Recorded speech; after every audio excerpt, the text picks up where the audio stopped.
Kura mpya za maoni zinaonyesha kuwa Wamarekani wengi sasa wanaamini kuwa rais wa zamani wa Marekani Joe Biden alifanya kazi bora zaidi kuliko rais wa sasa Donald Trump, mwaka mmoja tangu Trump arejee madarakani. Kwa mujibu wa ripoti ya Axios, Trump ameanza kupoteza mvuto wa kisiasa na ana miezi 9 tu kubadili hali kabla ya uchaguzi wa katikati ya muhula, ambapo chama chake cha Republican kinaweza kukumbwa na pigo kubwa.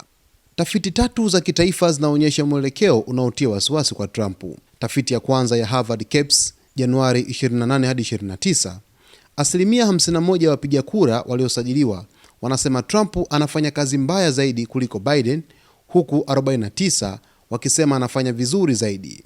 Tafiti ya pili ya Rasmussen Report inaeleza kwamba asilimia 48 ya wapiga kura wanaotarajiwa kupiga kura wanasema Biden alifanya kazi bora zaidi, huku asilimia 40 wakimchagua Trump na asilimia 8 wakisema wote wako sawa.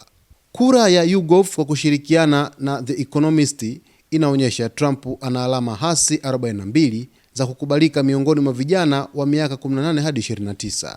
Masuala yaliyokuwa nguzo kuu za kampeni ya Trump sasa yanaonekana kumgeuka.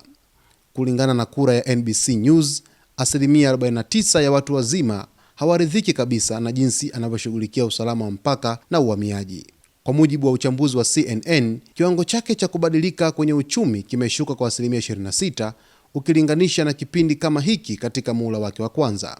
Mchambuzi wa CNN Harry Enten amesema kuwa msingi wa Trump miongoni mwa wapiga kura wasio na elimu ya chuo unaendelea kudhoofika, kundi ambalo lilimsaidia kushinda chaguzi zake mbili. Wakati huo huo, angalau maafisa 9 wa zamani wa utawala wa Biden wanagombea nafasi za ubunge au ugavana, ingawa wengi hawamtaji Biden wazi katika kampeni zao. Kwa upande wa fedha za kampeni, Republikani wanaongoza kwa tofauti ya dola milioni 550 dhidi ya Demokrati, kulingana na ripoti ya The New York Times. Aidha, ripoti ya Gallup inaonyesha matumaini ya Wamarekani kuhusu maisha bora katika miaka 5 ijayo yameshuka hadi kiwango cha chini zaidi kwa karibu miongo miwili. Kwa ujumla, kura hizi zinaashiria changamoto kubwa kwa Trump mwaka mmoja tangu kurejea madarakani, huku wapiga kura wengi wakianza kulinganisha utendaji wake na ule wa mtangulizi wake Joe Biden.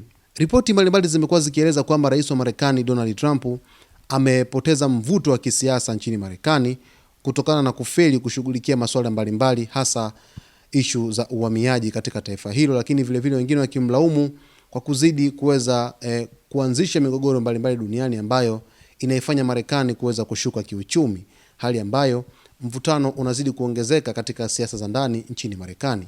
Basi mtazamaji wetu, kupitia ripoti hii fupi tutazidi kuweza kutafuta undani wa taarifa hizi kwa kina zaidi na tukuletee hapa ili uweze kupata yote yanayojiri katika anga za kimataifa. Cha msingi tu usiache kusubscribe, kulike, kucomment pamoja na kushare.